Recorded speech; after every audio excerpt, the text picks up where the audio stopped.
It's perhaps one of the oldest scientific operations still in use today. Counting. Alongside learning our first words and sentences, counting is amongst the things we get taught rather soon in life. But that doesn't happen everywhere. Let's take for instance the Piraha people, living at the banks of the Onyekwe river in the lowland Amazon region of Brazil. Apart from using the same pronoun for he and they have puzzled anthropologists by their counting methods as well. Their language has no words at all for number, and they use only 3 words to count. 1, 2, many. To make things confusing, the words for 1 and 2 are the same syllable, pronounced with falling or rising emphasis. And to make things really difficult, the word for 1 can sometimes mean roughly 1, and the word for 2 can sometimes mean not many. In modern day life, you and I probably count a lot. And while we may have learned counting to 10 on our fingers, it doesn't take long to realize even that isn't an effective measure to keep track of greater numbers. In the past, when communities developed into larger and more complex civilizations, they had to deal with increasing numbers of people, livestock, crops and goods, all located at a relatively small area. Our ancestors needed a way to organize and keep track of it all. One of many accounting devices invented to help count large numbers is the abacus, also known as a counting frame. A frame containing rods on which beads can be moved across. Each rod is a unit place. For example, the first rod represents the singles, the second rod represents the tens, the third one represents the hundreds, and so on and so forth. The term abacus is a Latin word that has its origin in the Greek words abax or abakon, meaning table or tablet, which in turn possibly originated from the Semitic word abq, meaning dust or sand. While this reference is more closely related to counting in the dust or sand, it's quite remarkable that sand is actually one of the best examples of something that is hard to count. And that's an understatement. But can we have a somewhat reasonable answer to the question, how many grains of sand there are on Earth? Of all places, a group of scientists at the University of Hawaii came up with a reasonable way to get an estimate. They began with postulating an average size for a grain of sand by calculating the number of sand grains in a teaspoon. Then, the estimated volumes of beaches and desert were factored in. Combined together, their estimate was a staggering 7.5 times 10 to the power of 18 grains of sand. 75 followed by 17 zeros. In perhaps simpler though still incomprehensible terms, that is 7,500 quadrillion grains. Or in terms simpler still, a lot. In the 1980 bestseller Cosmos, astronomer Carl Sagan famously wrote, quote, "The total number of stars in the universe is larger than all the grains of sand on all the beaches of the planet Earth." End quote. How could this possibly be true? Since Cosmos was published in 1980, years of astronomical discoveries and developments, such as the Hubble Space Telescope, have been made. Are astronomers today still agreeing with this statement? Well, let's start by something almost everyone can do. Look at the sky with the naked eye.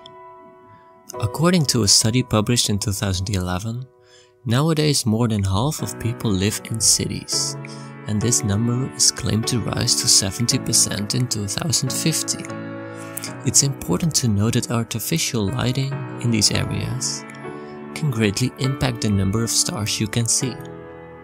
Artificial light is refracted on airborne particles and reduces the darkness of the skies, and apparently decreases the magnitude of all celestial objects. This light pollution is also called sky glow. But when we don't take this limiting factor into account, when we would position ourselves at a remote dark place, the total number of stars seems uncountable, right? Why would we even guess when someone has already done the counting for us? Astronomer Dorrit Havleit of Yale University compiled the Yale Bright Star Catalog some decades ago. It contains every star visible from Earth, which is based on the brightness scale used by astronomers, called the magnitude scale. In this logarithmic scale, a difference of 5 magnitudes is defined as a brightness ratio of exactly 100 to 1. 1 magnitude thus corresponds to a brightness difference of exactly the 5th root of 100, or very close to 2.5, a value known as the Poisson ratio. The thing relevant for us now is the magnitude 6.5, which is the naked eye limit for most of humanity. So, taking all stars which are magnitude 6.5 or brighter into account, the Yale Bright Star Catalog comprises 9,096 stars, visible across the entire sky, both hemispheres combined. Since we can only see half the celestial sphere at any moment, we should divide that number by 2 to arrive at 4,548 stars as a rough estimate. With a good pair of binoculars, you can observe stars down to magnitude 9, meaning that the number of visible stars jumps to more than 100,000 stars.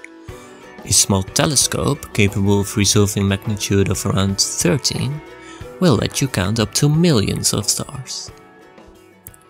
But how many stars are out there? It is just not possible to count stars individually, not even by using a telescope such as the Hubble Space Telescope built by NASA.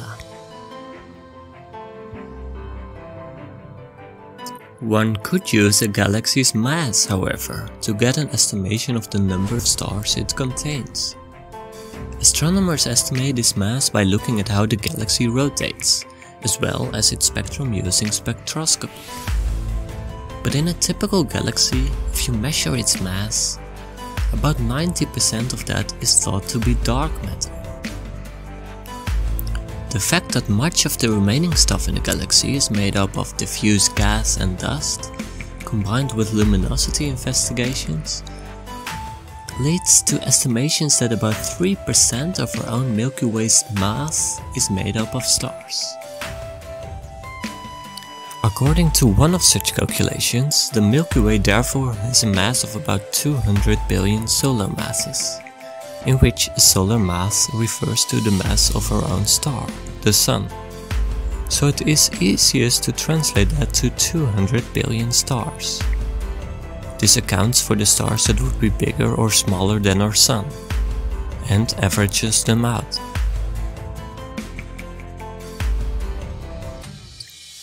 Other estimates have said the galaxy has a mass of between 400 billion or even 700 billion solar masses. For simplicity, we will go with the lowest of these estimates here: 200 billion stars in the Milky Way. But that's just our own galaxy.